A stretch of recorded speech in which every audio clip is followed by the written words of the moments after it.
It's another Monday, and so it's another manly Monday, and I'm gonna do one that will probably get me into some trouble. It will probably be somewhat controversial. I hesitated doing this one because it's it's a question I get asked a lot. The question itself worries me, and I'll explain why. But it is such a popular question, and it comes up so often in private conversations, including private Leanna Care sessions, that I think it needs to be addressed. And I think this is good timing for this one because there's a 1 week break in the Johnny Depp Amber Heard trial. So the likelihood that there will be epic shenanigans there between when I record this and when the video goes live, or immediately after the video comes out and people don't check the timestamp, so on and so forth. So if I'm going to do this, I'm going to do it now. And the question that gives me pause is how, in this case, men, but this also applies to women approaching other women, how to approach a woman without getting falsely accused of assault or abuse or being creepy, all that stuff. And the reason I yellow flag the question, yellow card the question, is just because no one deserves a false accusation. So the idea that people can change their approach to prevent something that shouldn't happen in the first place is some internalized victim blaming. And that's why I'm going to proceed very, very carefully on this, because it is so tender. And right off the bat, the men, because it's Manly Mondays, who are asking this question are already taking blame for a lie on themselves. And that's one of the things that people do that make them vulnerable to patterns of abuse, is they take things on that are not their fault and not entirely under their control. Now, there are things you can do to minimize the likelihood of a false accusation, but saying that does not mean anyone deserves to be mischaracterized that way. And in some cases, just lied about vindictively that way. No one deserves that. Are we clear about that?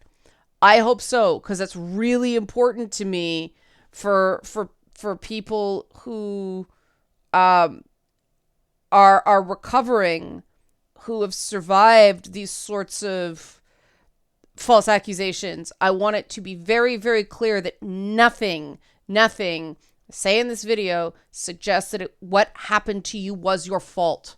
Okay, very, very strident Leanna on this. Leanna feels very strongly about this. If you like this sort of content, because this may get flagged by YouTube's advertising stuff, help support this channel, become a monthly patron, patreon.com/LeannaK, or buy a one-time coffee Leanna Care session for someone who can't afford it but could really use it. Coffee.com/LeannaK. Three donations a week. I need 3 donated sessions a week to keep up the current level. There are a few more people who could really use it that I'd like to take on, but I need to be able to up the donations for that to happen, just because I need to earn a living, and these things take time and research and prep and stuff like that. So I don't need, you guys understand it.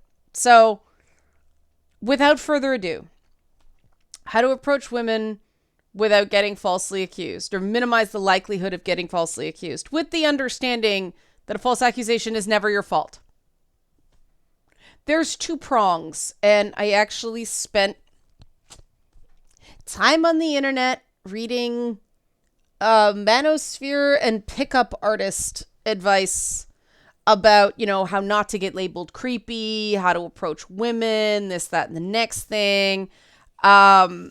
And what I found interesting is the advice wasn't wrong, per se, but it was only a minority of what's actually going on, because that the pickup artist stuff is, oh, you can get any woman, and it's all about your approach and how you conduct yourself and this, that, and the next thing. And the truth is that that's only a minority. That's like, I'd estimate 10 to 25% of what's going on.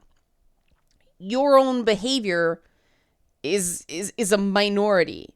The majority is about the people involved, the woman you're approaching, the woman who's doing the false accusation. It's specifically about women in this case, because, while there is a lot of abuse among, gay male couples and hookups, the false accusation paradigm is, obviously not the dominant consideration here. I don't want to leave that out completely, because it still does happen, but it doesn't, the social assumptions are not,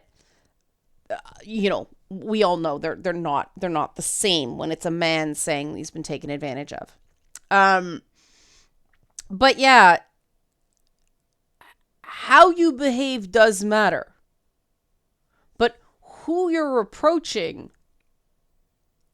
matters a lot more, because the vast majority of people don't lie about stuff like this. That statistic is true. That adage is true.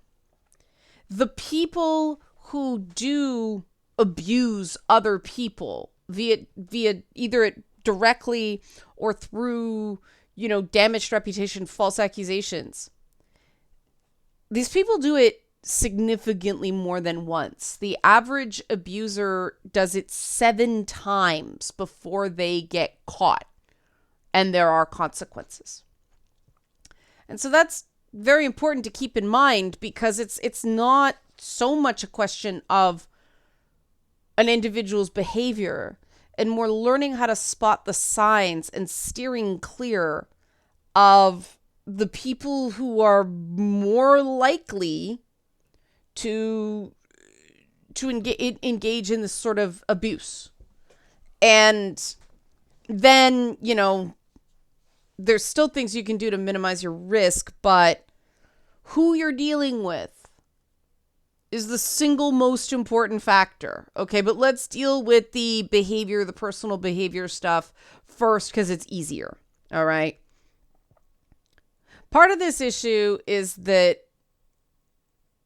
women are trained, girls are trained in a way that boys aren't, to be terrified of these sorts of abuses, terrified of this sort of assault, and trained to prevent it.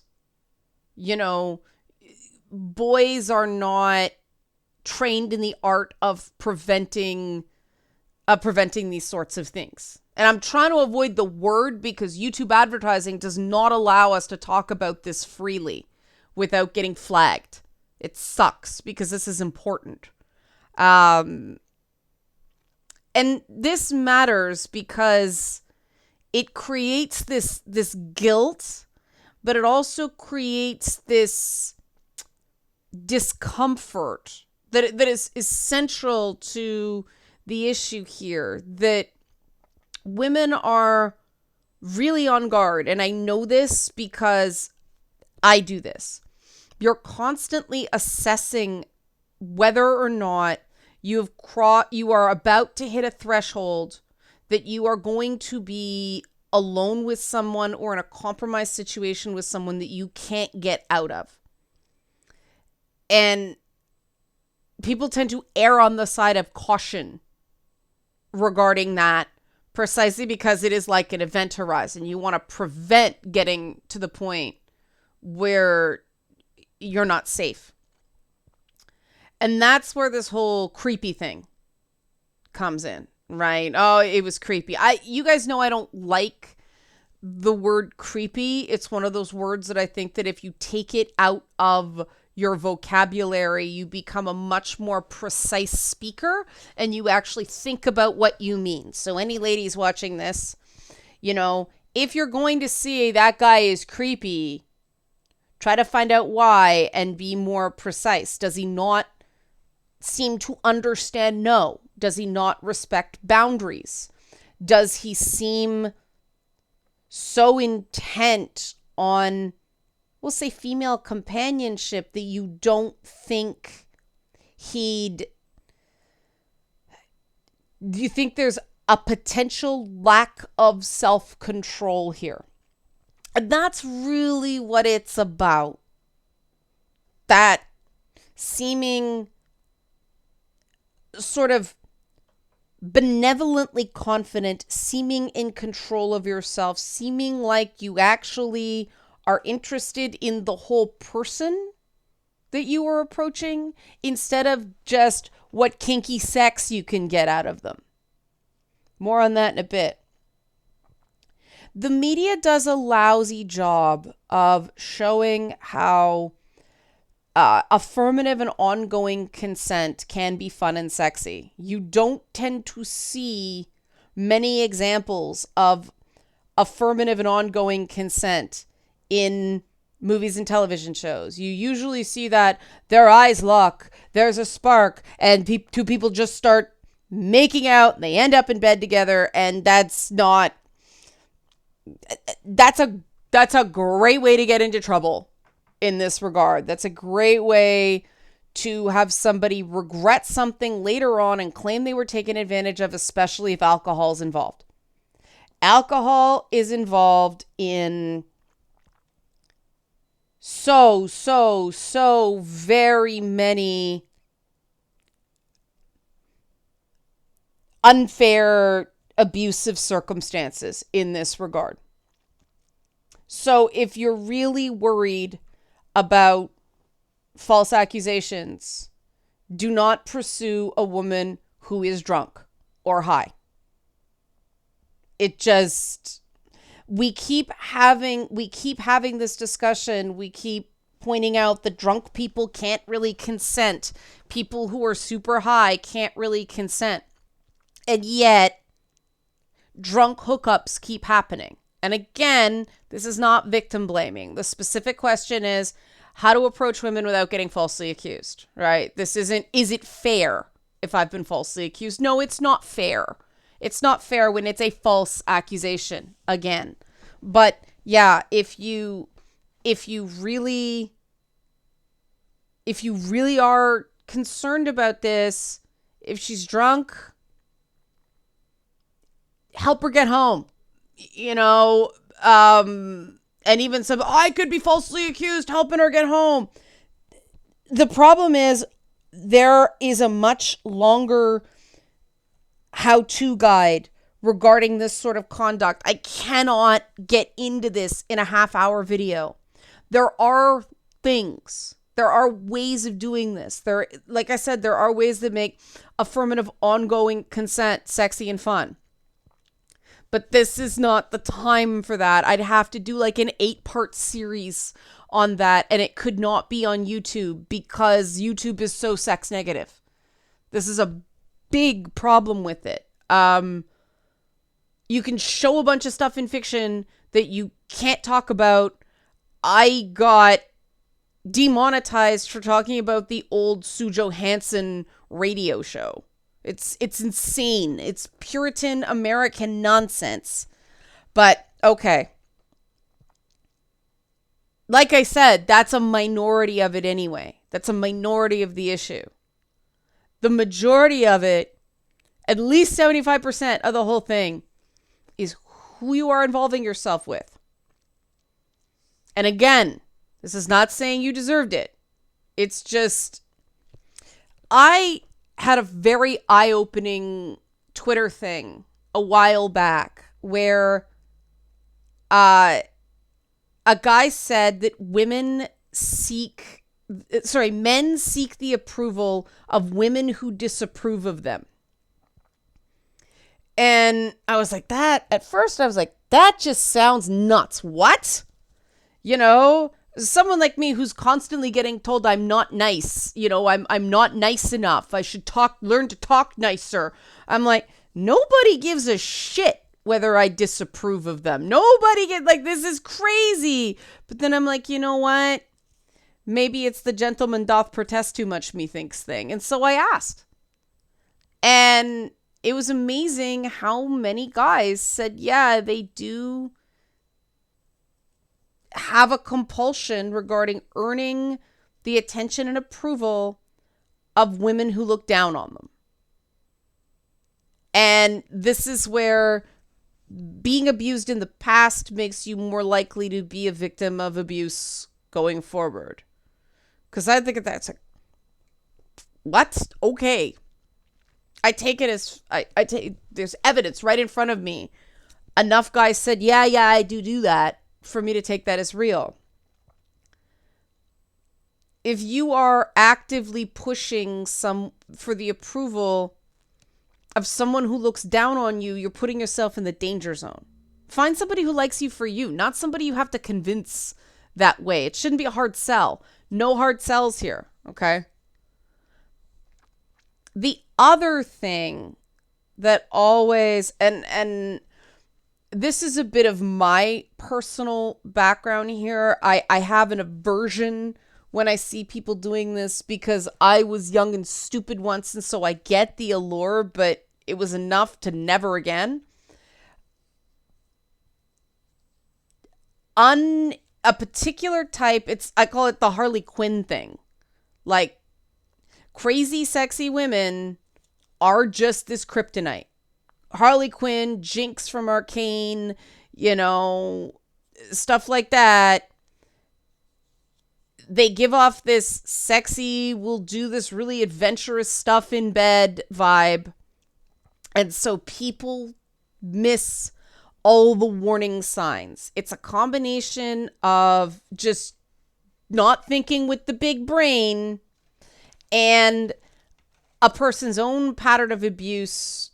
One of the things I kept in mind is, I don't remember if Johnny Depp said this in his testimony or in an interview, but he said something along the lines of, because of his own relationship with his mother, he's never met a woman that, he was attracted to at all, that he didn't think, well, I can fix her. I can save her, right? The specific thing he said was, I can fix her. But if you're attracted to broken people, again, danger zone. You know they're broken. You know they're nuts. You know they're unstable. Pardon the ableist language there. Stigmatizing language. But you know they're not all there. And you know they engage in... If someone is self-destructive, they will destruct you along with them. And that's what I mean about the 2/3 of this thing, 3/4 of this thing is who you're pursuing, who you're approaching, not how you approach. And, again, nobody has this coming, but don't stick your dick in crazy is a mantra for a reason. And yes, that's coarse and so on and so forth, but it's there for a reason. And there was this, girl when I was in high school who fit this, and this is what cured me of this whole thing. But, I'll spare you the gory details there, but yes, there is this draw, there is this excitement. They are very attractive, you fall for them, but they don't love themselves or like themselves. And all that self-loathing goes in unpredictable places. The other thing about Harley Quinn style girls, Jinx style girls, and guys to an extent, but the social permission structures for women enable this behavior a lot more. But there are some mental states, and I'm not going to name the specific, diagnosis, mental health conditions, because I don't want to stigmatize anything. There are plenty of people that have certain conditions that don't do this or catch themselves when they do this, are more responsible of their conditions. But, certain mental health conditions make it more likely, make it more difficult to separate emotional rejection, emotional pain from the idea that you have been abused, right? Both feel like violations. And so this is where you get into a false accusation that the accuser actually believes. And when they actually believe it, they come across to most people as profoundly credible because they're all in on their story.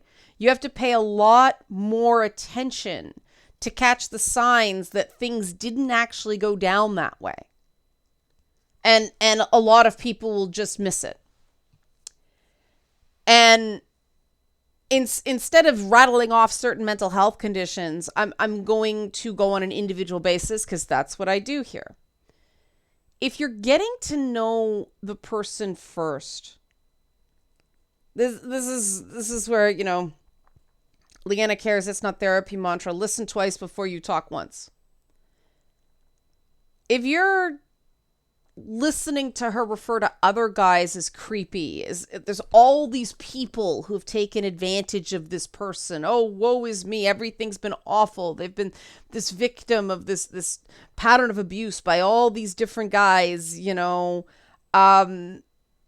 they're excessively negative about their exes, and I'm not talking something told sort of sheepishly in confidence. The people I'm talking about, that they will tell anybody who knows them for more than 15 minutes how wronged they've been by life and the people in it, right? That is a warning sign. That is someone that, if you are afraid of false accusations, to stay away from, because balanced people, when it happens enough times, like me, craziness ensued with crazy person, ableist language apologies, so I didn't do it again. I learned to avoid certain things that upped the chances of really dramatic shit ensuing. So does the person own their shit? And the thing is, you have to be owning your shit before you can assess whether someone else is owning their shit. That's the topic for this week's It's Not Therapy. Owning your ish, because I can't say shit on the radio. The thing about people who are victimization forward is it does appeal to a person's ego. People who have a lot of empathy, but also people who are fixers, who like to be useful, who want that heroic narrative. Oh, here's someone who's hurt. Here's someone who's sad. Here's someone I can save. And you don't want to be coming at relationships from that point of view, because if someone's drowning and you're not trained in, aquatic life-saving skills, they're just going to drag you down with them. And this is a cold, harsh truth, but the question is not, how do I make a lot of friends? How do I maximize my social circle? The question here is how to approach women without getting falsely accused. Okay, it's a very specific question. The thing about traumatized people, and I know this from the inside, a year of PTSD therapy, okay? Trauma bleeds into the present. And so this is another thing where somebody may not mean to level a false accusation. Everything's just getting all mixed up. And there have times I've had to stop myself because something basically created a flashback, and you're no longer in the present anymore. The past and the present is bleeding together, and it does take work and someone owning their shit to be able to go, okay, this is like what happened to me before. This isn't what happened to me before. And again, this is not a paradigm of inclusivity. This is not a paradigm of fairness or caring. I'm not suggesting you should shut every single person out who displays any of these red flags. This is specifically asking, what do I do so that I can approach women without having to worry quite so much about getting falsely accused of bad stuff, right? A lot of the times, the women who are the most stable are the ones that go unnoticed because they're not, they do get backgrounded by the people, you know. You don't hear a nice little piece of music if someone's like blaring really loud techno or something like that. So somebody giving out a lot of feeling.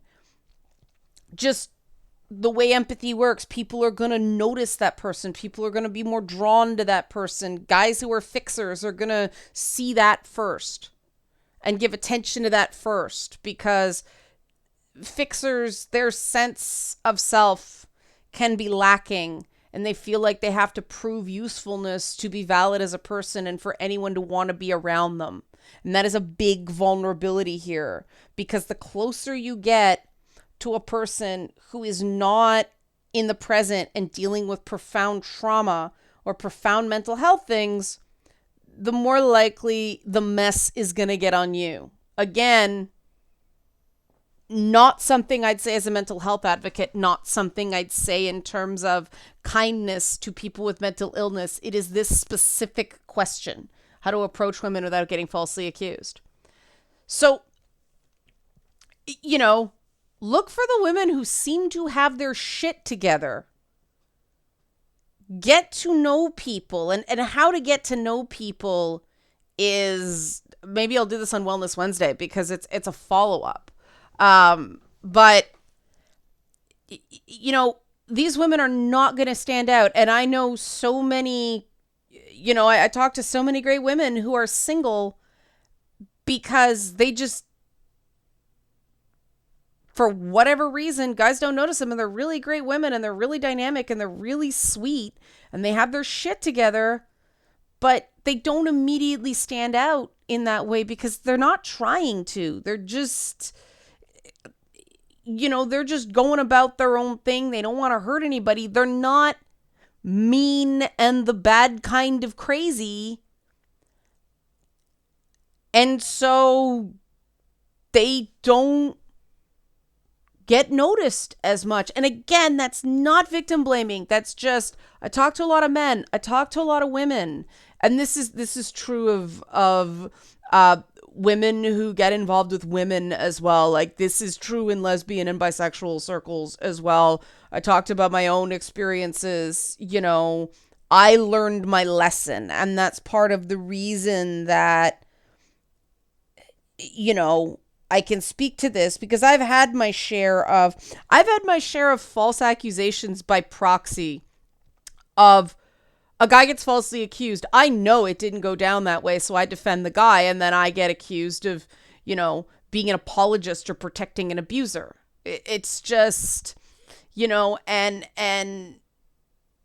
the woman involved screams it so loud and so long that you start doubting yourself. And then it's like, wait a minute, you go through all the reasons why, but you just don't think someone would just lie about something like that. And that's why I'm saying it's not so much a lie as it is a delusion.